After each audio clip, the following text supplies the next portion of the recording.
Bonjour, Georgie Yango.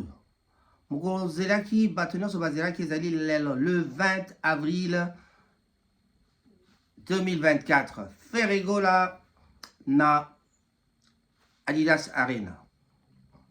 Le 21 avril 2024. Le jour J, c'est aujourd'hui. Moi, Ezali Sutetika, les quelques heures. Raphaël Ngoma, votre présentateur, en direct de Manchester. En tout cas, Naye Koyebe Sabino Te. Polémique Ezali Mabe Makasi. Polémique ya Mabe Makasi. Tango biso toza obeta na bino masolo ke botika polémique. Bato baza koloba loba talaye talaye. Bino bobi la musique oto ke na onka bongo. Eloko boyebi te o baza ba proche nanga bayebi. Ngai pe na zalaka na makambo wana. Na bomwana na bolenge na ngai. Na zalaki pe moyembi. 1979, s'il vous plaît. Boluka âge et talibino. 1979, na tango oyo biso to beta ndule, bato nyonso bazo régner. À part o ba mikolo nanga. Mikolo nanga ya encore bata Zaiko, ba Nyoka Longo, tous ces gens de Zaiko oyakala na le grand frère Mopao Mokonzi. Ba mikolo nanga bango wana. Biso to beta kindule avant ba wenge. Boye bisanga na 1979 wenge zalaki wapi. Bato nyonso ba osa succès bazalaki wapi. Alors, lelo yali jour J-0, c'est-à-dire quelques heures, dans quelques heures ce soir. Bato tout bagozala miso na Paris, na bayi bagozala sur place, na bayi baza mosika. Miso tout ezalika braqué sur Adidas Arena. Adidas Arena, l'actualité actuelle, c'est vraiment sûr que ezali Ferregola et le Jet Set. Ba monsieur Jet Set, bazane sengo makasi na ko citer particulièrement moto moko na bango. De Gaulle. De Gaulle doit être vraiment heureux d'être là aujourd'hui parce que tant qu'il y a ça dans l'orchestre, il fallait, à mon a déjà poteau épelé, mais malheureusement, je faut moi mais qui à côté États-Unis, vous voyez bien que De Gaulle a zalaki mutu oyo, tika ye na tembe.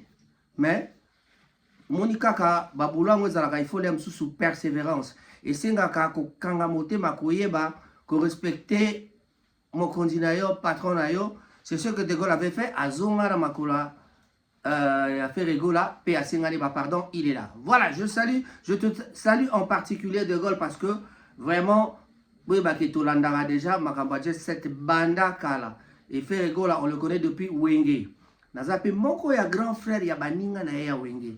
Je tais encore ce nom parce que à chaque fois que dans le bim Makambawera, Babenganga Moutawera. Ceux qui dans le bim Makamba Fali, Babenganga, moi la bandale, automatiquement Moutafali. Donc, ba pesa biso ba automatisme wana pour la kaka toza bana bandal. Tu as vu que bandal yali zone à succès, zone ya ngungi o mo batu na biso balobaka ke ngungi nde leki tro na bandal mais na ngungi wana sikoyo yangona nde ba ngungi ba swa biso tro to leki bino na succès. Toujours so mtaye na bandal o leki na bandal moi élévation ezalaka. Aujourd'hui, on parle particulièrement d'un seul artiste, il s'appelle Ferregola Pangiamunia Muyombe Bataringe. Voilà. Adida Gola, binomo bomoni, Adida Gola, oyo se plaga na Adidas, basomba, oyo se plaga na Adidas te, ba mekayango, po ba koyeba, ndenge salaka na nzoto. Ça, ce n'est pas moi, naza agent publicitaire na bangote, mais en tout cas, voilà ce que je voulais vous dire aujourd'hui, que c'est le jour J, il y a concert. Mais on se pose la question de savoir, pour nanini, ba sali makele les bélés na bakamba visa, bon, si ma trobeta li kamba concert. Likambo ba visa bato balobaki toyoki te siko toyoki ke même kutu Marc Aouz bangwana bazui ba visa peut-être bakokoma lelo na Paris to pe bakokita na Grèce nde baya na Paris lelo mais na concert à soir temps mususu tokomona Marc Aouz azana e bato bapimelaki ba visa basi bazui ba visa. Donc force à faire épée eza komona na vous avez trop donné de la force na moto oyo boza kotanga, c'est-à-dire Fally Ipupa. Vous avez trop cité Fally Ipupa, donc boza kopesa moninga force banda ba polémique et banda. Moi, j'ai toujours été contre la polémique. Il y a bien une polémique à 2 balles. Mais bino, ba oyo, ba génération, oyo, ya polémique, ba to balingi polémique, ba lobini ni ate, musique ya la bongo, toke na onga bongo.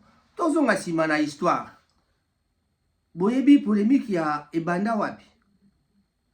Polémique ebanda kana ba, tango Zaiko e Kabwani. D'ailleurs, les Luambo avaient déjà leur polémique. Mais il y a ma série, il y a ma B et Oya Simana, Tango Zaiko et Panzani. Tango Zaiko et ma famille a dit, Tango Zaiko et Kendaki, Natango papa et Babalongwa qui baki basali yoka lokole, papa et Baba Bengani na yoka lokole, ma voix na papa et Bako Boakana, Baba Mbokela, Uta Bakoma Kotombola Mapeka, vous connaissez la chanson. Donc, Makambo polémique en bandi les lotés. Mais si koyo, il aura fallu pour que tout pousse en ami, pour que polémique ait changé de forme. Polémique ait changé de forme. Natango yaba wenge muzika. Nana wa bosani lisolo ya wera na JB. Tope wenge BCBG na wenge muzika maison mère. Nana wa bosani yao. Po bato yo bazo sala oyo yali génération oyo yeli sima wenge. Ndeba yesi polémique makasi. Je vous ai toujours dit polémique ezali ba polémique à 2 balles. Bino bolobi a tête au kenon ba bongo, musique la ka bongo. Musique ezala ka bongo. Oui. Bino tout boko mi bajo ya batu moko boy pour que bo ça la polémique na bino ya buzoba pour que bo pesa batu moko boy succès. C'est bon. Quand ça réussit c'est bon mais quand ça fait descendre quelqu'un et si que comme Ramabe yango wala. Ozomona. Parce que les losos qui moto azan actualité, bokani si que actualité ko continue libela tant mususu moi erreur ezalaka libela yango ezalaka te romona ke les lots ozana succès lobby sili succès ko sala 1 an 2 ans to ibi ba wera sona beta créer wa 10 ans to ibi polémique na bango ezalaka nini so to ba do bimisa ba créer ngo to romona ndi to zonga sa so polémique ngo omoni makako nenga tchete akanisi yako kokana na mutu. Oui, ma réponse est de part et d'autre. Je ne veux pas relever encore ma polémique parce que Jibena Wera Bazara Bango, na polémique Bazali, mais na masolo pe Bazaka ba master. Voilà. Et Zalaki un peu koleka, yo beti zenit nga la beti zenit, yo beti boye, yo beti soki nini, LSC nga la beti LSC. Donc, ezalaka kaka masolo ya komekana na musala. Mais oya bino suke komi ya bato na bato baya komemana. Elo koni ne baby simboka na polémique oyo. Tango biso toza ko critiquer, tozo komela ba oyo ba banda polémique, to komela bango na ba message. Talabino ba critique na mnezo kende loin. Nous on est toujours dans l'ombre. To sala ka musala oyo pona ko gagner mbongo kaka te, pona ko sala kaka oyo bato bazo kanisa te ke to yaka to kumisa mutu. Nga d'ailleurs génération na yesi bino à part ko fio midela ba nyoka longo ba mikolo na nga bangwana, le reste bango to ba peti. La plupart. Ma vie bazali na bon, mais oh, aïe, la vie n'a alo bakaza vie. Mais oh, yo bazo ça la succès, la plupart, mes enfants même bazali na katwa. Alors, si koyo, bino bokama di polémique, bokena ngo lokwa soko nini. Faire aza muto to yebi ke faire aza grand chanteur. Tebi ke faire un grand chanteur. Mais bobo ça na lo bakana bino mbala mbala bolanda be mission ngo boyo kana yebsa bino. Tango lo baka faire grand chanteur, bobo ça na Koffi Olomide. Bobo salaka papa mbazalaka, bobo salaka bao nyoso bazali pemeli. Grand chanteur, bon chanteur. Jean Goubal a sapé Sagibino, a sapé Sagibiso réponse. Le grand chanteur, peut-être c'est dur à reprononcer, mais c'est peut-être le bon chanteur Mutazalaka.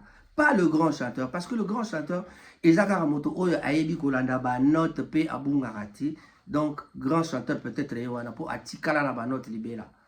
Toko ça va titre ba grand chanteur, mais l'essentiel ezali que toyeba ke polémique ezali mabe. Tala lelo ba comme ko attribuer ba retard il y a octroiement et ba visa, il y a plutôt il y a fait rigolo là na Fally Ipupa. Mais c'est pas bon. Moutako ko ya ko confirmer beauté soko yeli biso ba document oyo eza ko laxate ke Fally Ipupa to soule ka okande basala ki boy. Voilà, c'est ça l'erreur. Oui, il a eu des problèmes, mais tout tika, bango moko ba yebisa biso bo zela na fait rigolade. Tant soit après ba concert à la conférence de presse, à ba difficulté na kutana na ko zala ki buzayibo. Mais yena na lobby no côté moko kutu silencieux petit na biso silencieux en sakanate. Mais moi na mai silencieux bino sikoyo kaka koloba. En tout cas, nous souhaitons toutes les bonnes choses à faire rigola. Baninga nyoso bako appuyer basa musala na motema moko ndule eleka bien le 20 le 21 et puis la suite il y avait événement Et ça d'ailleurs, monté moko ya bien oyo moto akoyi koboya te. So totuni gela na Manchester akoyi sabino que via zolo balikamba solo. Mais Cyril Modogo ne me dira pas le contraire non plus. Trésor Okoko le millionnaire, je sais qu'il fallait zalaba côté wana mena yebite naba makamoto vivana on environnement na biso tam sous trésor abeti na ye frère. Lopez Sambi le grand prêtre de Manchester. Ah, so tuni emeka na web ça que prêtre azalaka moko. Mais Nalobi Nabino, et puis Wakanda, quand je parle de Wakanda, vous voyez bien que restaurant Zali. Donc, de temps en temps, passer na Chitamil, na couloir na biso Mariako, ko ya Manchester, na Chitamil, Tokenda, ko lia moi mbisipe ko mela, moi kopo. Na yango bandeko ba bolingo, na bandeko ba makamba polémique. Ba polémique ko ya makasi na tango ya wenge. Tango ba wenge ba yi na polémique ya makasi. Mais tout bon sanité que ba mené à Bessala qui peut grave tango Victoria pe Panzaraki. Il y avait toujours des polémiques. Mais na yebite so ba bagarre na yokate ba makelele oya comme na niveau oyo ko finga na oyo dai sabine sika makambo esili ko beba tango makambo bandaki na ba chronifuati parce que na l'heure ba Zakari ba papa so ezalaki te ke o ba chronifuati ko ya na 5e génération ya musique sima ya ba Fabregas t'as déjà ba Fabregas ba comme ba leader ba héritier ba koma ba leader na série ko ya ba héritier ba Fabregas na fali kolongwa na ye ko kende na kolongwa na quartier la te ko sa la carrière solo ba conflit na ye na patron na ye ex patron na ye son papa musical donc le grand leader Mopao Mokonzi Fidel Kinata que je salue aussi parce qu'il y a Zali proche à Mopao Mustapha Toulanda je ne peux pas oublier mon bras droit depuis l'aéroport Anjili bato baebi. Voilà. Donc, yango wana, bato wana, bakonifwa titan baye na kokumisaka ba Fabregas, ba héritier, ba Fali Poupa, et boti bakan yamabe, les Kisinjora, les Ken Piana, mon colo polémique d'ailleurs, Ken. Donc, nous on écrivait à Ken Piana. Papa tika ezol ken. Kokende nango mabe wana bakenda nango ti omona ba finga bato ti baya ba senga pardon bakoma kumakamba kokangisa bato. Si yango moni komi bali kunya makasi balo bate mutu moko akende ki main noire moko ezalaki fait le gros na niveau na ya kotala ba main noire te aza un des grands parmi les 3 les 4 premiers azali surtout tu 1 2 3 4 5 to tanga 1 2 3 to trouver faire parmi les 5 ozomona aza pe capable azala parmi les 2 premiers donc même si vous payez le premier aroza na ye mais sikoyo soki to kamati to tient l'esprit na ye ke o bato bazo sala yo mabe ako progresser te ako tikala na mwase omoni et comme isiko lokola ke bato basali likopa ba appuyer faire pour la kokitsa koto na musu parce que l'autre ayaki neti na mwa ba vantardise ali tout vantardise ali dissuasion de basalaka moi succès pe sara bato moi possibilité moi osala moi dissuasion exacte ko vantardise bon ngana ebite wana ya jugement na ngai mais boye bakaka ke botuna ngadio sazali na Londres botuna ngadio sa est-ce que la tauna bango polémique ezalaka te ba vie bozi na bazali ba nyoka longo bazali botuna bango so polémique ezalaka te mais lelo yo so otali nyoka longo azana moi benemi na ye to kaka pe nyoka longo na ba finga ka moto mutungu ba boye biango est-ce que to bosani yango nyo so na ni ya polémique te zai ko kutuna quartier latin donc mo pa opena na nyosh donc ba boaka kutu cri donc ko finga nezalaka ya grave mais sikoyo ko ya pasi awa na mboka yo ko ya pasi sikoyo tango ba chronifuati bakuti tango fabrique mutakrea comme ba chronifuati ya lingati ali Fabregas moto nyuso ya na mafinga babenga ya bango ba chronifuati parce que baza ba chroni maman ba chroni papa bozana ba kambo pona kokumisa olie bozala moi impartialité comment bon toujours comprendre que makambo tambola ka ndenge mboka Kongo zo tambola loko mboka Kongo zo tambola pe moi bongo makambo belé pe kenda bongo na sala ba émission na ebisa bino ya journalisme politique nyoso tuwana nandule etambolaka na makambo à peu près ndenge moko soko politique zo kene mabe côté wana nyoso tu pe bebi nango politique à Congo to yebi bien que tozana ba problème mais par rapport à ça so tolandi ba musique na biso ezo kende mabe Babotolaka biso succès na bapaya. Bato belé baye ba relevé de vie. Nous avons des maîtres Gims ici en Europe. Ba petit Dadju Bazalia, ba petit Anyo Sona ba Naza ba que Black. Bazalia ba ni Nino, Hero, Nino. Nous surtout on a bazali bateau, tombe la toujours musique na biso. Mais tant ba on a poto a polémique le quoi ya bateau ya ba qu'est-ce que na robeta na chassa ya zate. Po bango boloba o ya za danger bango ba danger na monde. Bango ba mo tala ba chiffre la faire na bango ça la musique ya business. Ba ça la musique ya business. O ba beti ndu le kpakpa mbongwe koti. Et j'ai dit que bandu le beti bo ba mbongwe koti mais moi ba tumususu ba liete ba tumusu ba o sepelate. Ba orchestre na biso to pe ba orchestre na biso ne ba mo ba monsieur ba benga na ba orchestre bo bi comme orchestre o le benga moninga na e orchestre donc ba concurrence kaka wana comme ya orchestre bima mais na bandi ba tumususu na histoire ba bi terme on orchestre te vous comprendre donc terme orchestre yaka ke ba to ba benga wana ya orchestre te ali orchestre le ben la biso bipoli Bipoli la foule, Guimarães. Bon, tout le Guimarães dans le cimetière, bon, on a dans le cimetière. Bon, on a papa dans le cimetière, vous allez vous poser la question. Et mener, bon, tout le bango. Taboulay, le papa de Marc Tabou. Oh yo, ba swana na loambo, na nzembo, pena ba obuaka na bambokela. Nana bosania. Oui, miziki, toke na onka abongo, mais tala esika tokomi. Ba tension na pali, toko mo banga kutuke. Lelo soko mutu mo ba ebi ke véritable warrior na bandi ba véritable warrior lelo, faut ba vana na pale, ba tala TV na pale.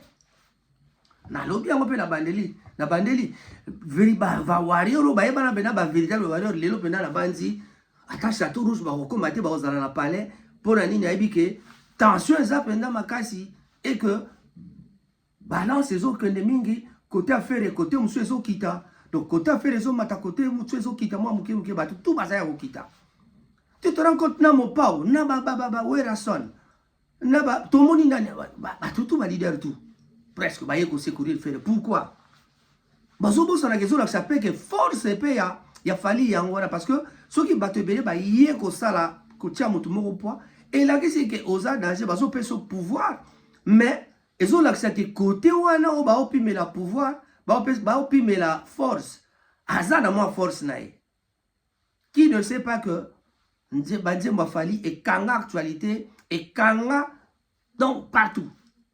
Ma plateforme est Ali et Goloba. On n'est pas venu parler de Fali, mais toujours ça la caca.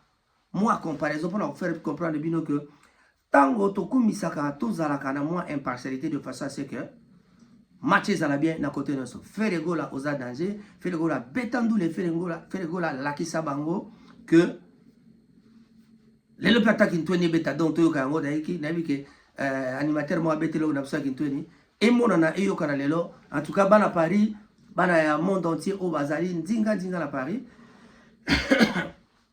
Je vous souhaite toutes les bonnes choses, mais je termine par saluer Guy Bochard Molongo, Hippolyte Makela et Jean-Paul Abongi et Madame la Pessibino Bambote, Trésor la Pessibino Bambote, Junior Ité là, Doudou Lokofe, Bambote Nabino Bota là-bas, WhatsApp na tin like no ba message pour na masolo ya mokili ndenge zeko tambola. Bande ko ba bolingo, koloba mingi zema be. Nalobi, le lobby sonyo so simaya ferigola, bataringe. Voilà. Opesi kombo bolingi, moto wayambo, moto mibale, moto mitano. Donc, ndenge bolingi, bopesa lokumu lelo, na musique congolaise, na rumba congolaise, totala eloko nini, ferigola abomeli biso. Mais boye baka que, polémique na ndenge bomemeli yango, eza mabe, na ebisaki bino bandakala. Na lobela bino bandakala, bon, on a rappelé l'émission d'Angaï. Je sais que je n'ai pas beaucoup d'abonnés, mais cette fois-ci, je crois, vous allez vous abonner. Na qui ma chronique musicale, pour na... Moi, la polémique, na koka rangote. Na koka ba polémique ote. Zidane Fikoula que je salue. Bambote na bino sokuna et sika bozali. En tout cas, biso tout ozala miso branché na nini ba Michel Ferregola. Courage. Serge Mabiala, grand frère Abo Saniote. Salut. Je crois que vous serez tous derrière pour la aider de Bino Masalabino Ferregola Bataringue. Ce soir, Tokutani biso banso na Adidas Arena. La fenta bino. Tokutani na soir na Rosala. Asala nzinga.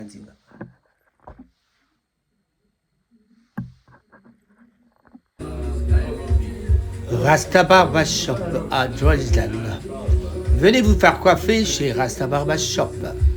At any time, your haircut will be done in a minute. Hey!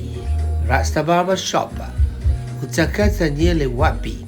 Yo bakata kayo suki wapi? Gai na misala na gai kukinde pa ya Rasta. Rasta Barber Shop. Bintu. Hey. Balu bien. Yo olo bakaonga na kata kasuki te. Yo nani? Yakaba bungisa moto epa ya Rasta Barber Shop. Rastaman Ramazani Bintu. Akuyambayo na Esengonyoso. Dans un endroit convivial, okumona ndenge bakobongisa yo, hey ngaye, balobia, yaka omona makambo na yo. Hey, Barber Shop, Rasta man. Tika lokuta, yaka kuluka musika ten, yaka babongisa moto epa ya Rastaman. Rasta Bintu Ramazani. Alobi, yaka awa pona yo, pona ngai pona bato banso boya kukata suki. Mamai, Rasta Barber Shop na Drozden. Heye bani pe pesameli yo.